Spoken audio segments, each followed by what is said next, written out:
Wenonah Voyager. This boat I've paddled many hundreds of miles in this particular solo canoe. Just an amazing solo boat.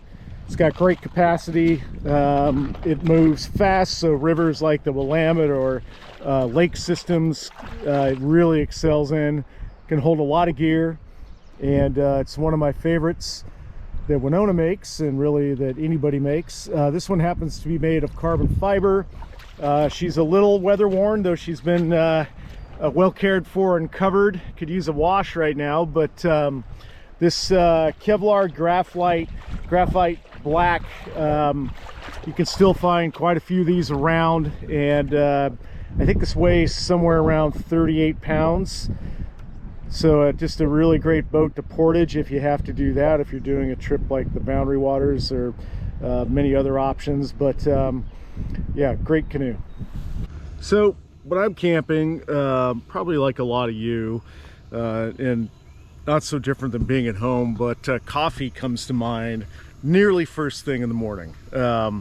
So I thought I would do my first ever coffee making review, and I've got a couple of interesting choices, so let me show them to you.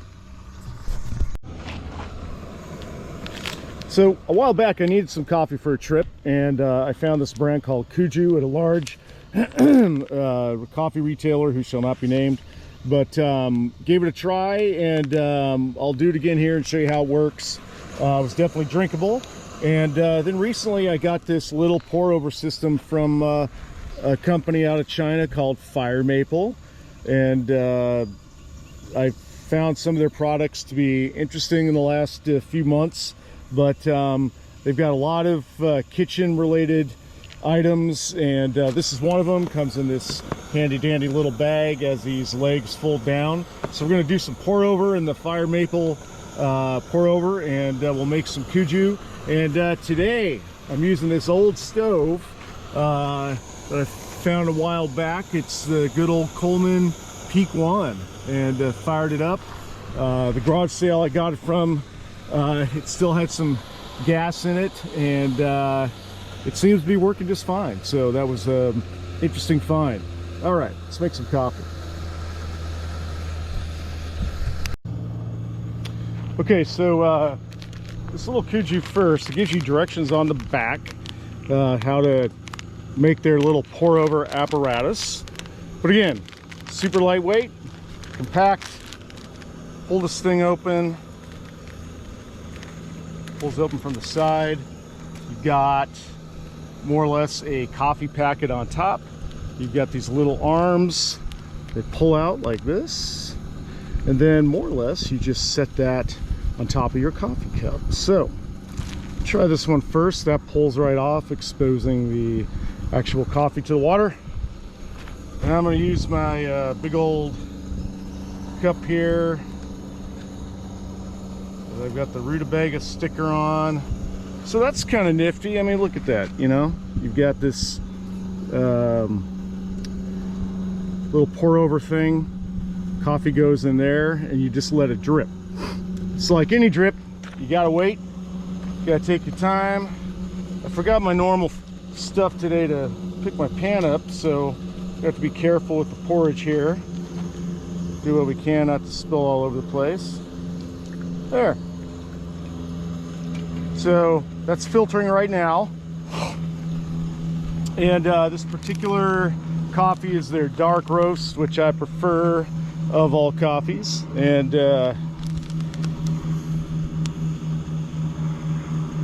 yeah, hints of earthy dark cocoa and dried berry. So right on. Those things always crack me up, just like certain wine descriptions. Ethically sourced, so they're trying to do good here. Keep it light and end up with a nice drinkable cup of cafe. Whoop, there we go. See, that's what I was afraid of. I'm making a mess there. There we go. And I've got, that's the second one. No coffee splashed out of this thing, which is good. So far so good on that.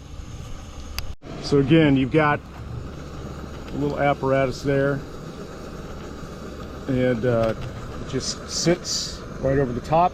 Never feels like it's going to break.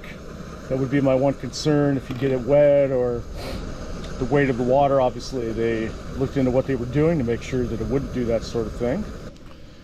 I mean, the importance of coffee on a trip can't be discounted. I'm actually surprised I'm able to talk right now. I woke right up, got up, and got the stuff out of the barrel, and so I'm looking forward to it.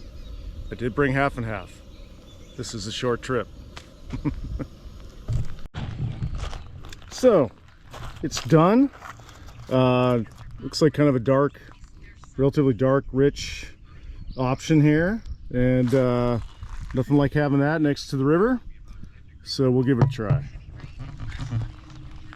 Rough morning out here.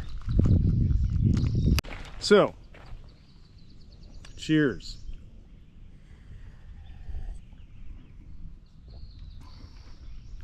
Not bad, not bad. I had the same hit before. At home we do a French press and probably make it pretty robust, generally speaking, but this is right in there. This is good. I added some half and half to it, and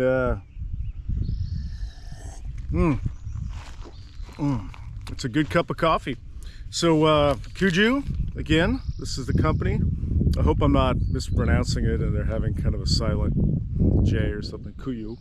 But the one thing you have to think about with all things of this type is you then have a little pouch full of wet coffee grounds that really can't be reused, and if you're trying to travel light, you know, that's something to think about. Compromise. You can empty the coffee out of the pouch, certainly, and after dry that out a bit and put it into a small pouch for your waste. But yeah, so again, intended purpose worked for me, and now we're on to the Firemaple pour over. All right.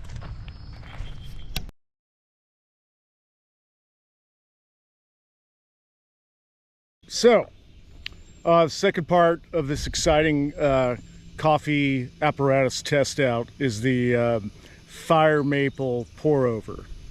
I can't remember if they have a more detailed name for this apparatus, but I don't know it either way. So anyway, let's take a look here. Flip this around. We're heating up the water again, and here is our Firemaple pour over. Let's see, I got a little schmutz in there from last time I used it, but hey, it's coffee, who cares? But it's small, super compact. The little legs, if you will, fold up into this nice small cone, and that fits into this little mesh bag here. So so far so good on that, and then we'll see how it does with the pour over test. Yeah, so you'll see my my jug of water here that that was probably, I don't know, a few miles from the put in, and I started to have that feeling that you get, you know, when you start to realize you forgot something. Well, yeah, I left my water in the shop, which I'd all prepared the day before, so I had to swing by and get a couple jugs of this. Not my normal deal, but hey, so it goes. So while we're waiting for that to warm up, what I'm going to do is we'll pop these legs back out, like so. Make sure they're nice and open. And I'm using this cup, and I don't think it's going to be that different than anything else. I've got this out today with this beautiful sticker of Minnesota on it. Just because I like the insulating quality in the morning, and obviously there's no microwave out here to reheat your coffee. I typically don't drink it so fast that it doesn't have a chance to cool off a bit, but so these mugs are definitely preferred. Now I'm noticing already, so I've got a coffee I like in here in this old Gatorade container. It's not a lot of coffee, and I guess it's about the equivalent of this, right? But yeah, we'll see how it does.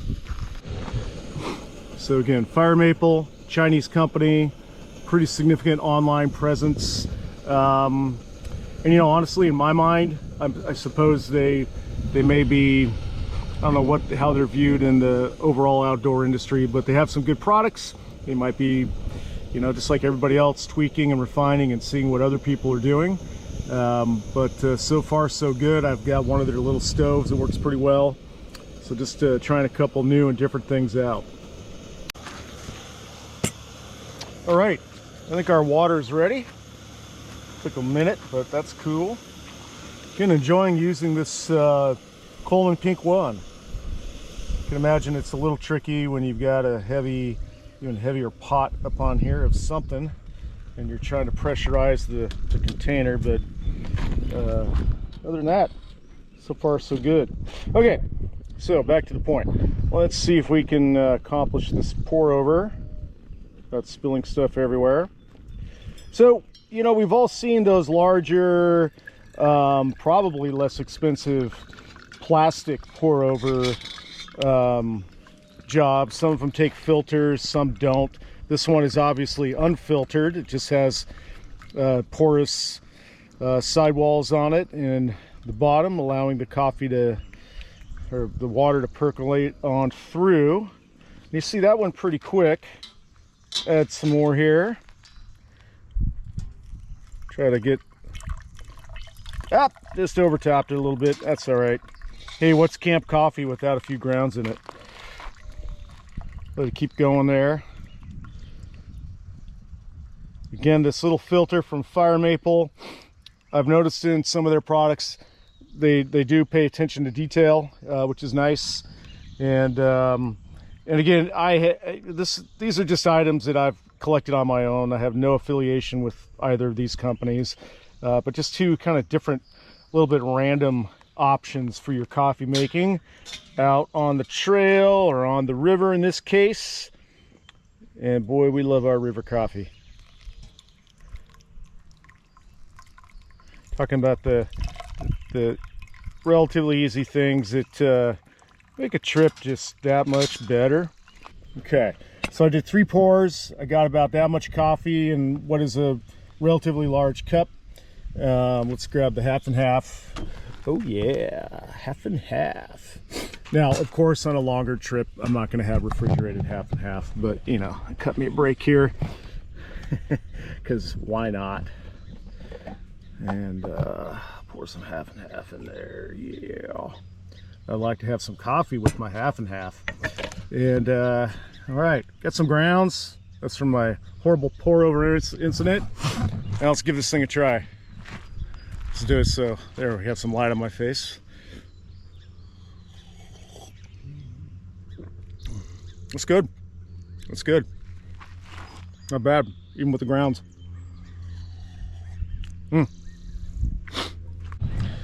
So yeah, you've got a lot of options for coffee, but I think those two work just fine. And you know, I have the liberty of putting the type of coffee that I like into the pour over, so maybe I like the taste of that just a little bit more. But I would say the pour over in the package worked great. It tasted good. No diss on their dark roast at all. And so I would definitely use either of those again. Of course, as we all know, there's tons and tons and tons of products out there. I just happened to try these two. Both of them were well priced. I think the pour over coffee came with 6 packets and it was something like 12 bucks. So you can, you know, make your decisions there, but they have a nice story. And oh wow, look at this morning here. And all of this happening on the river, where last night I was sitting here looking at about this angle and a sturgeon, a white sturgeon, breached about 30 meters off the shoreline. Unmistakably a sturgeon. And I couldn't believe it. It was amazing. We see them from time to time, and I know they're in this stretch of river because I had 2 of them. In a group paddle, we had swim underneath our canoes in just maybe 4 or 5 feet of water, but unmistakably a sturgeon. But yeah, I haven't seen a soul out here this morning, so far so good.